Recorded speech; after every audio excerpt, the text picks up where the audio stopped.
നമസ്കാരം. എല്ലാ മാന്യ സുഹൃത്തുക്കൾക്കും സിനിമ എന്ന യൂട്യൂബ് ചാനലിന്റെ ഏറ്റവും പുതിയ വീഡിയോയിലേക്ക് സ്വാഗതം. ഞാൻ ഇന്ന് നിങ്ങൾക്ക് മുമ്പിൽ വന്നിരിക്കുന്നത് മാർക്കോ എന്ന് പറയുന്ന സിനിമയെ കുറിച്ചുള്ള വലിയ ഒരു അപ്ഡേറ്റ് പുറത്തു വന്നിരിക്കുന്നത് അത് നിങ്ങളുമായിട്ട് പങ്കുവെക്കാൻ വേണ്ടിയാണ്. ഈ സിനിമയുടെ കാര്യത്തിൽ എനിക്ക് വലിയ അഭിമാനമുണ്ട്. കാരണം എന്താണെന്ന് വെച്ചാൽ ഈ സിനിമ റിലീസ് ചെയ്ത് ഫസ്റ്റ് റിവ്യൂ നമ്മൾ പറയുമ്പോൾ നമുക്ക് അറിയത്തില്ലല്ലോ. ഫസ്റ്റ് കളക്ഷൻ റിപ്പോർട്ടുകൾ പറയുന്ന സമയത്ത് ഞാൻ നിങ്ങളോട് പറഞ്ഞ ഒരു കാര്യമുണ്ട്. സിനിമയ്ക്ക് പുറത്തു നിന്ന് വലിയ കാര്യമായിട്ടുള്ള റിവ്യൂസ് കിട്ടുന്നുണ്ട്. പ്രത്യേകിച്ച് ഹിന്ദിയിൽ നിന്ന് വളരെ പോസിറ്റീവായിട്ടുള്ള റിവ്യൂ കിട്ടുന്നുണ്ട്. അത് ഈ സിനിമയ്ക്ക് ഗുണം ചെയ്യും. ഒരു 5 കോടിയെങ്കിലും മിനിമം ഹിന്ദിയിൽ നിന്ന് കളക്ഷൻ നേടുമെന്നുള്ള കാര്യം ഞാൻ പറഞ്ഞിരുന്നു. ഇപ്പോൾ 2 ആഴ്ച പിന്നിട്ടിരിക്കുന്നു. ഹിന്ദിയിൽ നിന്ന് 5 കോടി കളക്ഷൻ നേടിയിരിക്കുന്നു. എന്നാൽ ഇനി 5-ലല്ല നിൽക്കാൻ പോകുന്നത്. ഇനി ഒരു 15-ലോ 25-ലോ വന്ന് നിന്നാലും അത്ഭുതപ്പെടാനില്ല. ചിലപ്പോൾ അതിനേക്കാൾ കൂടുതൽ പോയാലും ഒരു 50 കോടി രൂപ ഹിന്ദിയിൽ നിന്ന് മാത്രം നേടിയാലും അത്ഭുതപ്പെടാനില്ല. ആ രീതിയിലുള്ള കാര്യങ്ങളാണ് മുന്നോട്ട് പോയിക്കൊണ്ടിരിക്കുന്നത്. ഈ സിനിമയുടെ ഈ പറഞ്ഞ മാതിരി തന്നെ ഹിന്ദിയിലെ കാര്യങ്ങൾ പറയുന്ന സമയത്ത് ആദ്യ ദിവസങ്ങളിൽ നമുക്ക് ഹിന്ദിയിൽ നിന്ന് വലിയ തിയേറ്റർ റെസ്പോൺസ് കാണാൻ സാധിച്ചിരുന്നു. എന്നാൽ അവിടെ തീരെ ആളെ കാണാൻ സാധിച്ചില്ല. അതുപോലെ തന്നെയുള്ള ഒരു കാര്യമായിരുന്നു. പ്രധാനപ്പെട്ട യൂട്യൂബർമാർ ആരും തന്നെ ഈ സിനിമയെക്കുറിച്ച് റിവ്യൂ ചെയ്തതും കണ്ടിരുന്നില്ല. എന്നാൽ 2-ാം ദിവസത്തേക്ക് വന്നപ്പോൾ കളി പയ്യെ മാറുന്നത് കാണാൻ സാധിച്ചു. അത്യാവശ്യം വലിയ റിവ്യൂവർമാരെല്ലാം സിനിമ കണ്ടിട്ട് വലിയ വയൽ ആ സിനിമയെക്കുറിച്ച് പറയുന്നത് കേൾക്കാൻ സാധിച്ചു. 3-ാം ദിവസത്തേക്ക് വന്നപ്പോഴും ഹിന്ദിയിലെ കൊലകുത്തിയ വമ്പൻ ടീമുകൾ, വമ്പൻ യൂട്യൂബർമാർ വന്നിട്ട് ഈ സിനിമയെ റിവ്യൂ ചെയ്യുന്നത് കാണാൻ സാധിച്ചു. അതോടുകൂടി പയ്യെ സിനിമ ആളി കത്തുന്നത് കാണാൻ സാധിച്ചു. പിന്നീട് വന്ന ചിത്രം എന്തൊട്ടാണ് നമ്മുടെ ബേബി ജോൺ വലിയ അടപടലം പൊളിയുന്നതും കണ്ടതോടുകൂടി ആ സിനിമ മാറ്റിയിട്ട് തിയേറ്ററുകളിലേക്ക് ഈ ഒരു സിനിമ കയറുന്നത് നമ്മൾ കാണുകയുണ്ടായി. 35-ൽ നിന്ന് 300-ഓളം ഷോസിലേക്ക് സിനിമ 2-ാം വാരത്തിലേക്ക് കടന്നു എന്നുണ്ടെങ്കിൽ 3-ാം വാരത്തിലേക്ക് കടന്നപ്പോൾ ഉണ്ടായ അത്ഭുതം എന്ന് പറയുന്നത് നിസ്സാര കാര്യമല്ല. ആ കാര്യത്തെക്കുറിച്ചാണ് നമ്മൾ ഇന്ന് സംസാരിക്കാൻ പോകുന്നത്. ഡയറക്റ്റ് വീഡിയോയിലേക്ക് കടക്കുന്നതിന് മുമ്പ് ചെറിയൊരു റിക്വസ്റ്റ്. നിങ്ങൾ ആദ്യമായിട്ടാണ് ഈ ചാനൽ കാണുന്നത്, അതല്ല ഇനിയും നിങ്ങൾ ഈ ചാനൽ സബ്സ്ക്രൈബ് ചെയ്യാത്ത വ്യക്തിയാണ് എന്നുണ്ടെങ്കിൽ ദയവ് ചെയ്ത് ഈ ചാനൽ ഒന്ന് സബ്സ്ക്രൈബ് ചെയ്യണമെന്ന് ഞാൻ നിങ്ങളോട് വിനീതമായി അഭ്യർത്ഥിക്കുന്നു. ഇത് പൂർണ്ണമായിട്ടും ഒരു സിനിമ ബേസ് ചെയ്തിട്ടുള്ള ഒരു ചാനലാണ്. അതുകൊണ്ട് തന്നെ സിനിമയെ സ്നേഹിക്കുന്ന ആർക്ക് വേണമെങ്കിലും ധൈര്യമായിട്ട് ഈ ചാനൽ സബ്സ്ക്രൈബ് ചെയ്യാവുന്നതാണ്. അപ്പോൾ 3-ാം വാരത്തിലേക്ക് കടന്നപ്പോൾ മാർക്കോയിലുണ്ടായ ഏറ്റവും വലിയൊരു പ്രത്യേകത എന്താണെന്ന് വെച്ചാൽ ഹിന്ദിയിൽ നിന്ന് മാത്രമുള്ള കണക്കാട്ടോ പറഞ്ഞത്. മലയാളത്തിലെ ഒന്നല്ല. മലയാളത്തിൽ കളക്ഷൻ കുറഞ്ഞുകൊണ്ടിരിക്കുകയാണ്. ഇപ്പോൾ 1 കോടിക്ക് താഴേക്ക് പയ്യെ വന്നുകൊണ്ടിരിക്കുന്നു. 3-ാം വാരത്തിലേക്ക് കടന്ന സിനിമ തീർച്ചയായിട്ടും ഒരു 75 ആ റേഞ്ചിലായിരിക്കും ഈ ഒരു ആഴ്ച മൊത്തമായിട്ട് പെർഫോം ചെയ്യാൻ പോകുന്നത്. വെള്ളി, ശനി, ഞായർ ദിവസങ്ങളിൽ ചെറിയ കൂടുതലായിട്ട് കളക്ഷൻ വന്നേക്കാം. ബാക്കി ദിവസങ്ങളിലെല്ലാം ഒരു 50-നും 70-നും ഇടയിൽ മാത്രമായിരിക്കും കളക്ഷൻ വരാൻ പോകുന്നത്. ഐഡന്റിറ്റിക്ക് നല്ല പോസിറ്റീവ് റെസ്പോൺസ് കിട്ടിയതോടുകൂടി കുറെ ആളുകൾ അതിലേക്കും പോകും. മറ്റുള്ള സിനിമകൾക്കും ഈ പറഞ്ഞ റൈഫിൾ ക്ലബ്ബ് ഇപ്പോഴും ഓടുന്നുണ്ട്. പിള്ളേരെ കൊണ്ട് ബറോസിനും പോകുന്നുണ്ട്. അതുകൊണ്ടൊക്കെ തന്നെ ഒരു 70 നമുക്ക് പ്രതീക്ഷിച്ചാലും വലിയ ഒരു കാര്യമായിട്ട് തന്നെ കണക്ക് കൂട്ടാം. എന്നാൽ മാർക്കോയുടെ ഹിന്ദിയിലെ മാർക്കറ്റ്, ബെഞ്ച് മാർക്കോ എന്ന് പറഞ്ഞാണ് ഇപ്പോൾ നിങ്ങൾ കണ്ടിട്ടുണ്ടാവും അതൊക്കെ. അപ്പോൾ ബെഞ്ച് മാർക്കോ എന്നുള്ളൊരു പേരിലാണ് ഇപ്പോൾ ഹിന്ദിയിലെ റിപ്പോർട്ടുകളെല്ലാം തന്നെ വരുന്നത്. ഹിന്ദിയിൽ സിനിമയുടെ സ്ക്രീനിന്റെ എണ്ണം കഴിഞ്ഞ ആഴ്ച ഉണ്ടായിരുന്നത് 300 സംതിങ് സ്ക്രീനുകളിലായിരുന്നു പടം ഓടിയിരുന്നത് എന്നുണ്ടെങ്കിൽ 1327 സ്ക്രീനുകളിലേക്ക് സിനിമയുടെ കളക്ഷൻ ഇത് കൂടിയിരിക്കുന്നു. സ്ക്രീനുകളുടെ എണ്ണം 1327 ആയിരിക്കുന്നു. 300-ൽ നിന്നാണെന്ന് ആലോചിക്കുക.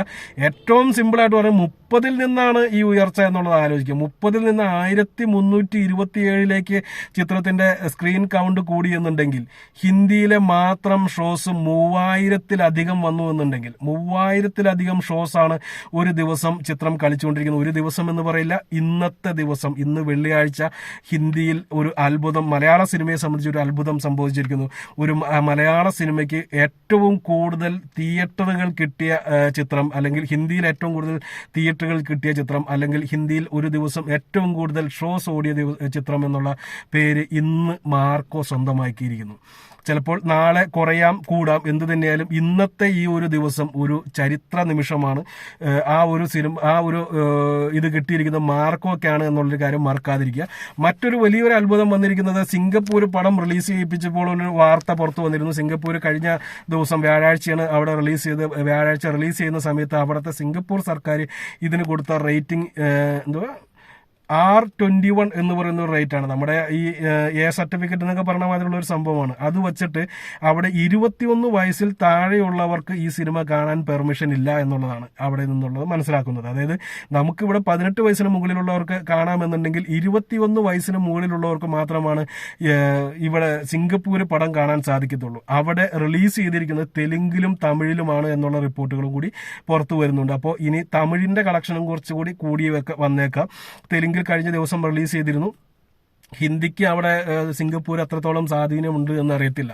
എന്തിനാലും ഇവിടെ ഒന്നും മലയാളമല്ല ഈ പടം ഓടാൻ പോകുന്നത് എന്നുള്ളതും കൂടി എടുത്തു പറയേണ്ടതുണ്ട്. ചിത്രത്തിന്റെ ഹിന്ദി ഞാൻ പറഞ്ഞല്ലോ 1327 സ്ക്രീനുകളിലാണ് ഇന്നു മുതൽ പടം ഓടുന്നത്. 3000-ലധികം ഷോസ്. അപ്പോൾ ഇതിന്റെ പ്രധാനപ്പെട്ട നഗരങ്ങളിലെല്ലാം തന്നെ ഷോസിന്റെ എണ്ണം കിട്ടിയിട്ടുണ്ട്, തിയേറ്ററുകളുടെ എണ്ണം കിട്ടിയിട്ടുണ്ട്. മുംബൈയിൽ 4 തിയേറ്ററുകളിലായിരുന്നു പടം റിലീസ് ചെയ്തിരുന്നത്, 4-5 തിയേറ്ററുകളിലായിരുന്നു പടം റിലീസ് ചെയ്തിരുന്നത് എന്നുണ്ടെങ്കിൽ ഇന്ന് ഓടുന്നത് 425 സ്ക്രീനുകളിലാണ്.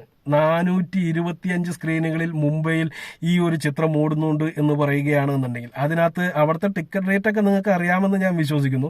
ഏറ്റവും കുറഞ്ഞത് ഒരു 400 രൂപയ്ക്കാണ് കാലത്തുള്ള സമയത്തുള്ള ഷോസുകൾക്ക് മൾട്ടിപ്ലക്സുകളിൽ. സിംഗിൾ സ്ക്രീനുകളിൽ പോലും 250 രൂപയാണ് അവിടുത്തെ ടിക്കറ്റ് റേറ്റ്.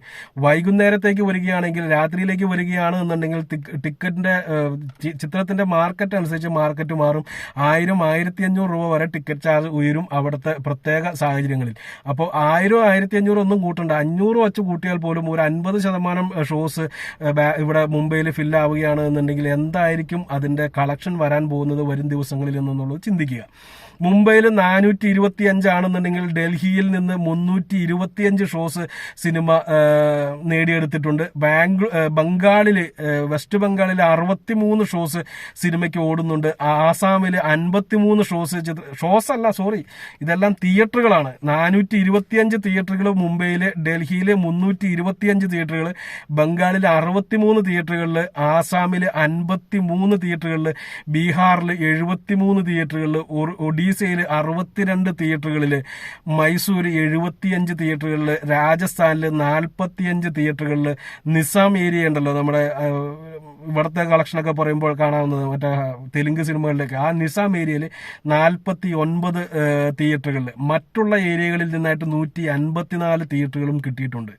ഒന്ന് ആലോചിച്ച് നോക്കുക. ഇവിടെയൊക്കെ ഒരു 10% കളക്ഷൻ വന്നാൽ പോലും ഏറ്റവും കുറഞ്ഞ കളക്ഷൻ എന്ന് പറയുന്നത് ഒരു 6 കോടി 7 കോടി ആയിരിക്കും ഒരു ദിവസം വരാൻ പോകുന്നത്.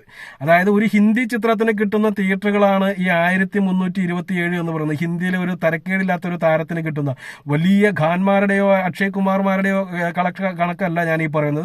സാധാരണ രീതിയിലുള്ള ഒരു 10-40 കോടി 50 കോടിക്കൊക്കെ വരുന്ന ഒരു സിനിമയ്ക്ക് കിട്ടുന്ന തിയേറ്ററുകളുടെ എണ്ണമാണ്, സ്ക്രീനുകളുടെ എണ്ണമാണ് 1327 എന്ന് പറയുന്നതും ഒരു ദിവസം 3000 ഷോ എന്ന് പറയുന്നത്.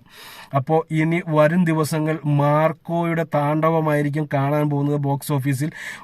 അവിടെ ഒന്ന് ഈ പറഞ്ഞ സംഭവങ്ങളിലൊക്കെ ഒന്ന് ഇത്രയും വലിയ ഒരു മാർക്കറ്റിംഗ് കാര്യങ്ങൾ ഇവരൊന്നും ചെയ്യാനായിട്ടാണ് കിട്ടിയിരിക്കുന്നത്. അതുകൂടി പറയണം. സിനിമയുടെ അണിയറ പ്രവർത്തകർ യാതൊരുവിധ മാർക്കറ്റിംഗ് ചെയ്തില്ല. അവരൊന്ന് കാശെറിഞ്ഞൊന്ന് മാർക്കറ്റ് ചെയ്തിട്ടുണ്ടെന്നുണ്ടെങ്കിൽ ഇത് വേറെ ലെവലിലേക്ക് പെർഫോം ചെയ്യും. നല്ല ഒരു ഡിസ്ട്രിബ്യൂട്ടർ പോലും അവിടെ ഒപ്പിക്കാൻ അവർക്ക് സാധിച്ചില്ല. ഇനിയാണ് ഇതിന്റെ 2ാം ഭാഗത്തിനാണ് ഇതെല്ലാം ചെയ്യാൻ പോകുന്നത് തീർച്ചയായിട്ടും. അതുകൊണ്ടാണ് ഞാൻ കഴിഞ്ഞ ദിവസം 2ാം ഭാഗം 1000 കോടി നേടുമെന്ന് പറഞ്ഞിട്ടൊരു വീഡിയോ ഇട്ടത്, പടം പോസിറ്റീവ് ആണെങ്കിൽ. പക്ഷെ ഞാൻ അങ്ങനെ പറഞ്ഞു എന്ന് പറഞ്ഞു ഈ പടം 1000 കോടി കിട്ടുമെന്ന് ഞാൻ തള്ളി എന്നും പറഞ്ഞുകൊണ്ട് കുറെ തെറിവിളിയൊക്കെ അവിടെ കേട്ടു. ഈ പൊട്ടന്മാർ വീഡിയോ കാണാത്ത കുറെ വ്യക്തികളുണ്ടല്ലോ, അപ്പൊ അവരുടെ ഒരു കമന്റായിട്ട് കരുതിയാൽ മതി. അതല്ലാതെ ഉള്ള സംഭവങ്ങൾക്ക് നമുക്കൊന്നും ഉത്തരവാദിത്തമില്ല. ഇപ്പൊ നിലവിലെ അവസ്ഥയിലനുസരിച്ചിട്ട് ഈ ഒരു സിനിമ ഇനി വരുന്ന ദിവസങ്ങളിൽ അടുത്ത ഒരാഴ്ചത്തേക്കെങ്കിലും കുറഞ്ഞ പക്ഷം ഗംഭീരമായിട്ടുള്ള കളക്ഷൻ ആയിരിക്കും ഹിന്ദി മേഖലയിൽ നിന്ന് വരാൻ പോകുന്നത്. മലയാളത്തിലെ കാര്യമൊക്കെ ഏതാണ്ടൊക്കെ വെടി തീരാറായി, പക്ഷെ ഹിന്ദിയിൽ നിന്ന് തുടങ്ങിയിട്ടേ ഉള്ളൂ എന്ന് തന്നെ പറയേണ്ടിയിരിക്കുന്നു. ഓക്കെ, നിങ്ങളുടെ ഓരോരുത്തരുടെയും കമന്റുകളും ബാക്കി കാര്യങ്ങളൊക്കെ താഴെ പ്രതീക്ഷിക്കുന്നു. നന്ദി, നമസ്കാരം.